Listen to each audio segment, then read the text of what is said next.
Bom, vamos dar seguimento ao processo legislativo que tinha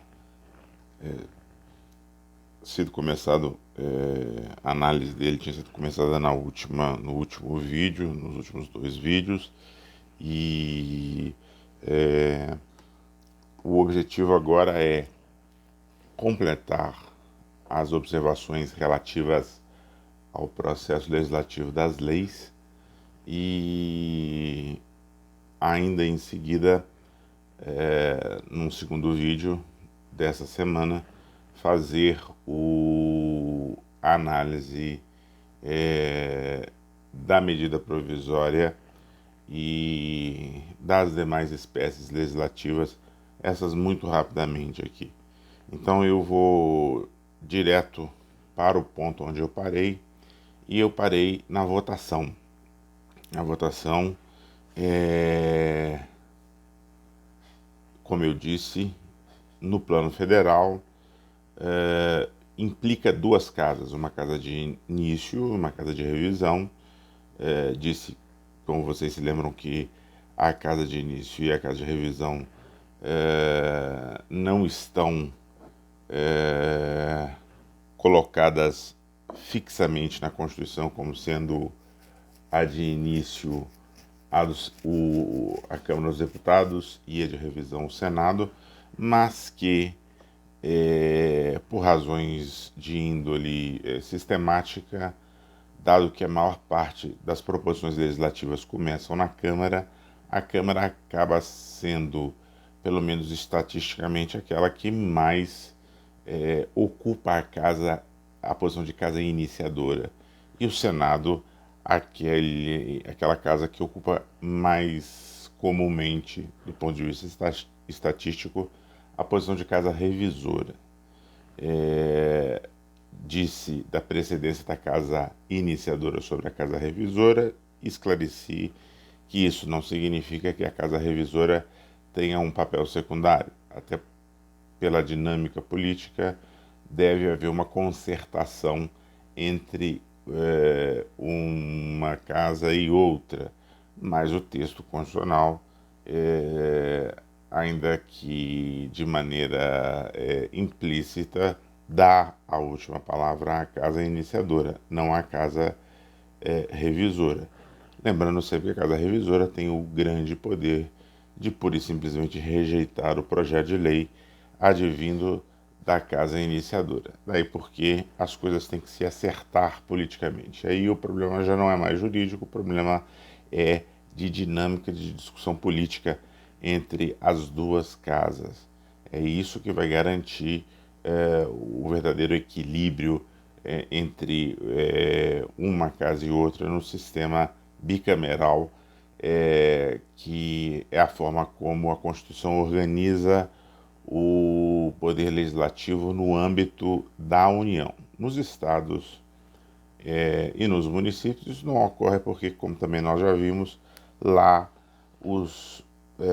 as funções legislativas são exercidas por órgãos que são órgãos legislativos unicamerais, que são unicamerais, daí porque a irrelevância dessa discussão.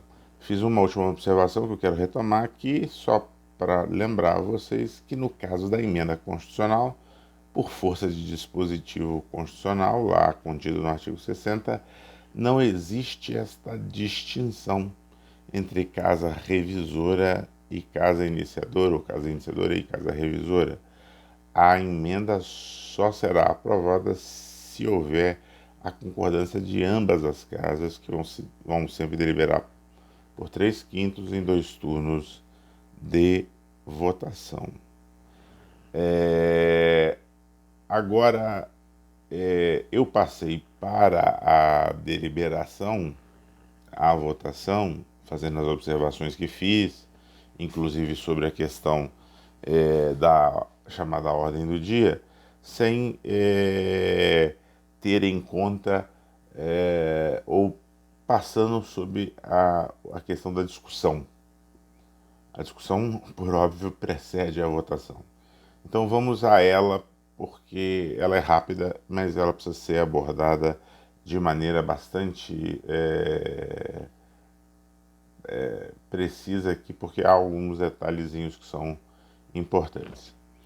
A lógica é que apresentada a proposição legislativa, no nosso caso aqui nós estamos falando de projeto de lei, lembrando sempre que aqui a análise básica é do projeto de lei, apresentada a proposição legislativa de lei complementar, um projeto de lei complementar a um projeto de lei ordinária, haverá a discussão, em primeiro lugar, nas chamadas comissões permanentes que cada uma das casas do Congresso Nacional mantém.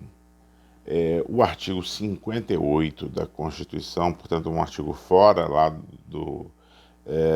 da seção do processo legislativo, imediatamente anterior, diz o seguinte: o Congresso Nacional e as suas casas terão comissões permanentes e temporárias, constituídas na forma e com as atribuições previstas no respectivo regimento, ou no ato de que resultar sua criação. O parágrafo 2º diz: às comissões, em razão da sua matéria, compete, em razão da matéria de sua competência, cabe, inciso 1, discutir e votar projeto de lei que dispensar na forma do regimento a competência do plenário, salvo se houver recurso de 1/10 dos membros da casa. Vamos primeiro estabelecer a lógica da comissão. A lógica da comissão é que se faça, por previsão constitucional, há uma remissão ao regimento das casas e do Congresso Nacional, de cada uma das casas do Congresso Nacional, remissão essa que diz respeito com a existência de comissões temáticas permanentes. Há também comissões temporárias que podem ser constituídas para fins e objetivos específicos. Uma delas nós veremos com relação à medida provisória. De qualquer forma, aqui voltando para o processo legislativo das leis, os regimentos da Câmara, do Senado, criam comissões permanentes, Comissão de Constituição e Justiça, Comissão de Educação, Comissão de Finanças, Comissão de Saúde, Comissão de Assuntos Exteriores, Comissão, enfim, uma série de comissões. Isso o regimento de cada uma das casas vai determinar, não há pré-estabelecido uma ordem de comissões. A Constituição não desce a detalhes sobre quantas serão as comissões e qual será o tema de cada uma delas, ou a atribuição de cada uma delas, a temática de cada uma delas. Isso o regimento fará. A Constituição apenas diz que haverá na forma do regimento essas comissões. Então, voltando lá, apresentado o projeto, imediatamente a tramitação segue para as comissões. As comissões são, na lógica interna dos regimentos, o primeiro lugar de discussão. E aí a lógica da comissão tem que ser entendida assim. A previsão do artigo 58 da Constituição pretende dar uma especialização ou conceder ou qualificar, melhor dizendo, o debate parlamentar, porque remete a cada uma das várias comissões que compõem essas casas a tarefa de discutir projetos de lei que digam respeito com suas temáticas. Em outros termos, há aqui uma divisão social do trabalho, onde se pretende criar parlamentares que compõem as comissões, capazes de, em se especializando sobre as temáticas previstas ali nos regimentos internos, discutir e, digamos assim, fazer com que o debate fique mais qualificado, discutir o projeto apresentado de uma maneira mais qualificada na medida em que eles já estão habituados ou eles se especializam na temática. Do ponto de vista prático, quais são essas comissões e quem define por quais comissões um projeto vai passar, isso é matéria do regimento. Do ponto de vista, como eu disse, da prática legislativa e das normas regimentais, o presidente da casa tem uma importância fundamental aqui. Os regimentos do Congresso Nacional os regimentos tanto da Câmara quanto do Senado, perdão, fazem referência à passagem de todo e qualquer projeto de lei pelas chamadas Comissões de Constituição e Justiça. O que é a Comissão de Constituição e Justiça? É uma comissão permanente cujo objetivo é discutir o projeto do ponto de vista da sua, digamos assim, constitucionalidade, da sua qualidade de formulação jurídica. Esse é o objetivo básico da comissão. A Comissão de Constituição e Justiça, ela discute a redação do ponto de vista da técnica legislativa, ela discute a compatibilidade do projeto de lei do ponto de vista da Constituição. Quer dizer, o que se propõe no projeto de lei é constitucional, viola dispositivo da Constituição. Então, a Comissão de Constituição e Justiça na Câmara e no Senado, há uma diferença de nomenclatura um pouco relevante. Ela sempre apreciará todo e qualquer projeto. Para além disso, outras comissões também discutirão o projeto.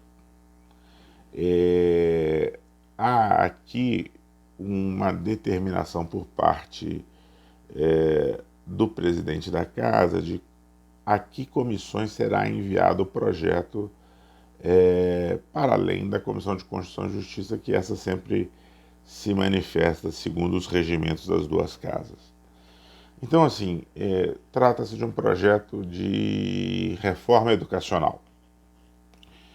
Você pode esperar, se tudo correr bem, que haja a passagem na Câmara dos Deputados, supondo que a Câmara é a casa iniciadora, como geralmente a passagem na Comissão de Educação da Câmara e na Comissão de Constituição e Justiça. Aprovado que tenha sido o projeto na Câmara, ele irá ao Senado, que também passará a examinar o projeto em pelo menos duas comissões, supõe-se. A sua Comissão de Constituição e Justiça, isso está estabelecido no regimento, e a Comissão Temática, a Comissão de Educação do Senado Federal. Podem ser várias as comissões indicadas pelas mesas diretoras a se manifestarem sobre o projeto. O projeto pode ser um projeto complexo que reúne uma série de assuntos e, portanto, o número de comissões pode ser maior ou menor conforme a complexidade temática do projeto. Um projeto que trata sobre temas muito específicos passará, evidentemente, por menos comissões. Há também aqui um embate político sobre quantas e quais as comissões um projeto deva passar para ser discutido. Isso é a possibilidade sempre dos parlamentares requererem à mesa diretora que, a despeito da decisão já tomada de que tal ou qual projeto passará por 2 ou 3 comissões, que mais uma, mais 2 ou mais 3 comissões sejam ouvidas, dado aspectos inerentes ao projeto e tal. Essa é uma decisão sempre do presidente da casa. Esses assuntos são assuntos de regimento. E eu já disse a vocês que o regimento tem, do ponto de vista da nossa matéria, importância menor, porque o regimento regula matéria interna corporis. O que a Constituição diz sobre as comissões é exclusivamente que elas devem existir na forma do regimento, e fala muito pouca coisa. Uma coisa que ela fala, e que eu acabei de ler, é justamente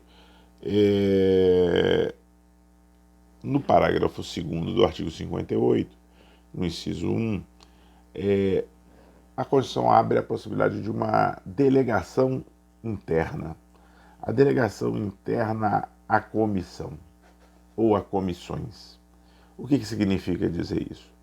Significa dizer que a Constituição permite ao regimento dar à comissão um poder maior do que o da mera e simples discussão. Ela diz que o regimento poderá, quando achar conveniente e tendo em vista a temática da comissão permanente, permitir que a comissão não só discuta, mas como vote o projeto.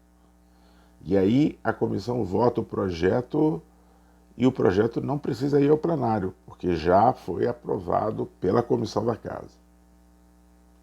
Então, há aqui a chamada delegação interna. O plenário, através do regimento, está autorizado pela Constituição a delegar a aprovação do projeto de lei a uma comissão interna.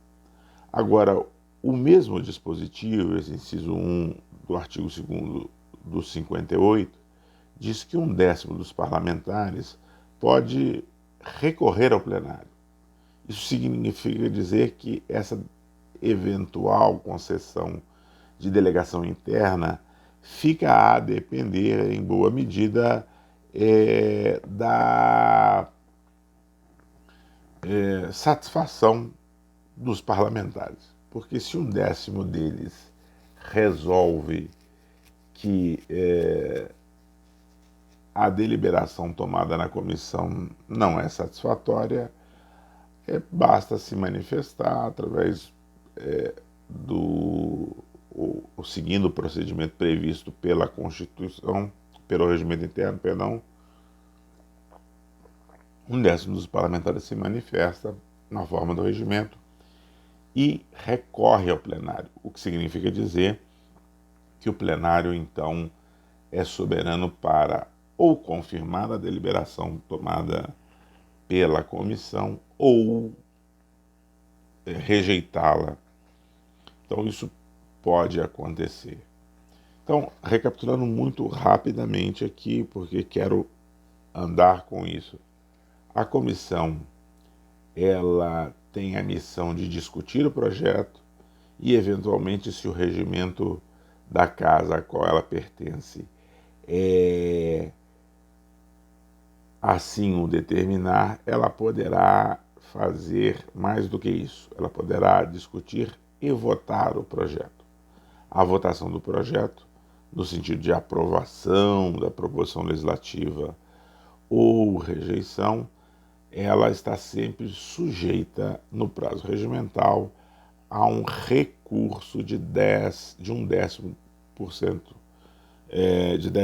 dos parlamentares, de 1/10 dos parlamentares que compõem a casa. Esse é o quadro geral no qual se desenvolve o trabalho da comissão.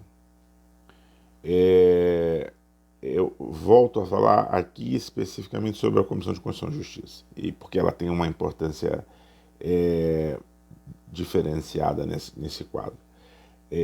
Tanto na Câmara quanto no Senado, a Comissão de Constituição e Justiça recebe a delegação interna.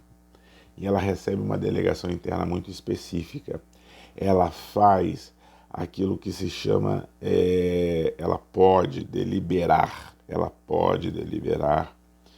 pelo chamado parecer terminativo. Se ela considera que o projeto de lei contém impropriedades técnicas do ponto de vista jurídico, ou mesmo que o projeto de lei é inconstitucional, Os regimentos, tanto da Câmara quanto do Senado, permitem que as suas comissões de Constituição e Justiça arquivem o projeto. Daí a noção de parecer terminativo. É uma forma de você fazer um controle sobre a consistência jurídica do projeto. Essa foi a opção e é a opção até agora vigente dentro dos regimentos da Câmara e do Senado Federal. É importante notar que essas decisões tomadas pelas comissões de Constituição e Justiça, tanto da Câmara quanto do Senado, nem sempre são respeitadas pelo plenário. Se a maioria não concorda com a Comissão de Constituição e Justiça, por mais relevante que seja a Comissão de Constituição e Justiça, tanto da Câmara quanto do Senado, e elas são relevantíssimas na discussão dos projetos de lei, por mais relevantes que elas sejam, a maioria manda. E se 1/10 dos parlamentares daquela casa não concordar, se 1/10 dos senadores não concordar com um parecer terminativo aprovado no âmbito da comissão, aí ele recorre ao plenário e o plenário tem, digamos assim, a palavra final sobre o tema. A discussão em si, quando eu não estou aqui falando das chamadas delegações internas, como ela se dá e no que ela pode se convolar. Basicamente aqui você tem que ter a noção de que o projeto apresentado pode ser emendado. E ele pode ser emendado, vale dizer, sofrer alterações pontuais ou até mesmo totais. Há emendas que são substitutivas do projeto de lei apresentado. Essa classificação não nos interessa aqui, se a emenda é pontual, se a emenda é verdadeiro substitutivo. Mas o fato o projeto inicialmente apresentado, ao passar pelas comissões, poderá ser emendado no âmbito dessas comissões. Poderá também não sofrer nenhuma alteração e a comissão, usando das suas atribuições que são, em regra, de discussão, lembremos, a delegação interna, que nós acabamos de fazer referência, tem caráter excepcional e tem que ter previsão dentro do regimento. Se não tem previsão dentro do regimento, a comissão discute o projeto e emite um parecer. Parecer esse que irá ao plenário da casa. E o parecer da comissão, composta por parlamentares que, como eu disse, pretendem ser parlamentares com um certo nível de especialidade sobre a temática discutida naquele projeto, o parecer vai orientar a discussão no plenário. No plenário também aí todo e qualquer parlamentar pode fazer emendas e até o momento final da discussão a proposição pode sofrer alterações. Então ela pode sofrer alterações nas comissões por propostas feitas pela comissão e pode sofrer alterações por propostas de emenda feitas no plenário da casa. Uma coisa é certa, essas emendas ao projeto, elas terão sempre um caráter de embate político. Então, o fato da emenda ter sido sugerida pela comissão é um indicativo importante de que ela pode ser aceita pelo plenário, mas não há nenhuma obrigatoriedade nem sequer uma particularidade na apreciação da emenda feita pela comissão. Parlamentares podem individualmente, como eu disse, no plenário, apresentar suas emendas. E também ali vai depender muito da articulação política para ver se essas emendas serão ou não aprovadas no plenário. Uma coisa é importante aqui estabelecer em termos de emenda, sejam emendas feitas pelas comissões ou por parlamentar ou grupos de parlamentar. Quando se trata daqueles projetos de iniciativa reservada, a qual eu fiz referência nos vídeos anteriores, imediatamente anteriores, notadamente os do presidente da República, a jurisprudência do Supremo estabelece limites a esse poder de emendar. Um limite importante é a de que a emenda feita pelo parlamentar guarde relação com a temática do projeto de lei apresentado pelo chefe do Executivo. Então, para seguir com o exemplo que eu tinha dado aqui há pouco, se o projeto de lei é uma reforma educacional, não se pode apresentar emenda, e o projeto de lei é de iniciativa do presidente da República, não é? Por exemplo, criando novas universidades, o que cairia num dos aspectos, ou uma das alíneas do inciso 2 do parágrafo 1º do artigo 61 da Constituição, portanto, matéria reservada ao presidente da República. O presidente manda o projeto de lei criando uma série de novas universidades, que são autarquias. É possível fazer emendas a esse projeto de lei? A resposta é positiva, segundo o Supremo. Sim, o fato do projeto de lei ser de iniciativa reservada ao presidente não impede a sua emenda. Porém, a emenda terá que guardar relação com a temática do projeto enviado pelo presidente. Então eu não posso inserir uma emenda que diga com saúde, mesmo que diga com a necessidade de que cada uma dessas universidades criadas, nesse meu exemplo aqui, mantenha um curso de medicina com um hospital-escola, atendendo a população carente da região a qual se destina a universidade a ser criada, a região que será atendida pela universidade a ser criada. Ou não se pode propor um projeto, uma emenda a esse projeto dizendo com questões relativas a, por exemplo, temáticas econômicas. Há que haver uma relação, portanto, de pertinência entre o projeto e a emenda. Essa é uma construção do Supremo Tribunal Federal. Nós veremos que essa construção também, e com mais razão ainda, é muito exigida lá no projeto, lá na discussão da medida provisória, tema do nosso próximo vídeo. Esse é o primeiro limite para os projetos de iniciativa reservada. Uma emenda pode ser feita? Pode, mas ela tem que guardar relação temática com o assunto do projeto de lei enviado pela autoridade que tenha a iniciativa reservada para a temática.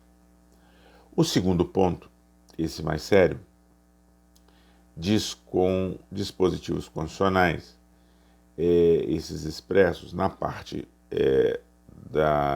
das finanças públicas, e que dizem que qualquer emenda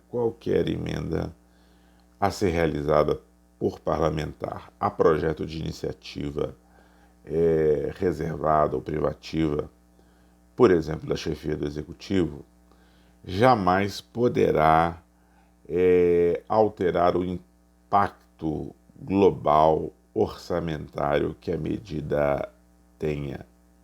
O que significa dizer isso? Significa dizer, entre outras coisas, que não há uma possibilidade de que haja uma emenda que represente um aumento de despesa para além daquele previsto no projeto original. Eu sempre costumo dar um exemplo aí no plano municipal para facilitar o entendimento, que é muito simples. Imagine que você é prefeito de uma cidade e quer criar lá uma carreira de auditor fiscal, né? Ou de uma carreira de fiscalização sanitária, vamos supor assim. E prevê lá que serão 10 os cargos, cada qual com salário de R$ 2.500. O impacto orçamentário global mensal é retiradas aí os impactos previdenciários, mas diretamente na folha. Isso significa dizer que eu terei, se aprovado o projeto, mais 10 servidores públicos, com cada qual ganhando R$ 2.500, vão ser mais R$ 25.000 na folha. A questão aqui é: o parlamentar pode resolver supor que o vereador pode supor que esse é um salário muito pequeno, R$ 2.500 para um servidor que realizará a atividade de fiscalização, isso é pouca coisa. E aí ele acha que o salário tem que ser de R$ 5.000. Evidentemente que, numa situação como essa, a emenda que ele vier a apresentar na Câmara dos Vereadores, com relação ao projeto de lei enviado pelo prefeito, matéria que é reservada ao prefeito, porque estamos falando de criação de cargo, nesse caso ele vai ter que, ao aumentar o salário previsto no projeto de lei, ele vai ter que diminuir o número de cargos, por exemplo. Ao invés de 10 cargos, serão criados só 5. Com isso se mantém o impacto orçamentário global inicialmente previsto no projeto de lei enviado pelo chefe do executivo local. Então, a lógica é essa. São essas duas temáticas, essas duas limitações que estão presentes. Número um, para que seja legítima a emenda a projeto de lei de iniciativa reservada, notadamente pela chefia do executivo, temos que cumprir 2 requisitos. Não pode haver emendas cuja temática seja estranha ao projeto, que não diga respeito à temática do projeto originário, e também não pode haver aumento de gastos ou aumento do impacto orçamentário global que de saída foi previsto para aquela legislação. Esses são os temas mais importantes no que diz respeito à discussão. Há uma classificação infindável sobre tipos de emenda, sobre emendas parciais, globais, sobre emendas de caráter substitutivo. Tudo isso é assunto regimental, tudo isso não nos interessa aqui e, portanto, como vocês podem ver, inclusive no livro, também não é tratado com muita, digamos assim, não é nem sequer nem mencionado na bibliografia indicada. Bom, há aqui que se fazer alguns últimos reparos aqui, porque nós vamos começar uma temática nova que diz com sanção e veto do presidente da República. Norma de reprodução obrigatória nos entes locais. E a regulamentação da sanção e do veto está colocada lá no artigo 66. No artigo 66 você tem uma regulamentação sobre veto que é detalhada e por isso eu vou fazer a explicação dela num vídeo em separado que vai ser posto, vai ser disponibilizado já imediatamente junto com esse aqui, antes da gente passar para os outros assuntos. Eu quero terminar todo a temática do processo legislativo aí nessa série de vídeos que eu vou colocar essa semana. Provavelmente serão 3 vídeos aí a serem complementados, como eu já disse, sempre com a leitura dos textos do livro. E no último dos vídeos eu respondo as perguntas que eventualmente foram mandadas aqui. Então esse vídeo fica por aqui. O próximo nós vamos tratar expressamente da sanção ao veto, ou seja, da participação da chefia do Executivo no processo legislativo das leis. Há uma série de particularidades que fazem com que seja melhor a gente fazer isso num vídeo em particular. Então a gente volta logo em seguida.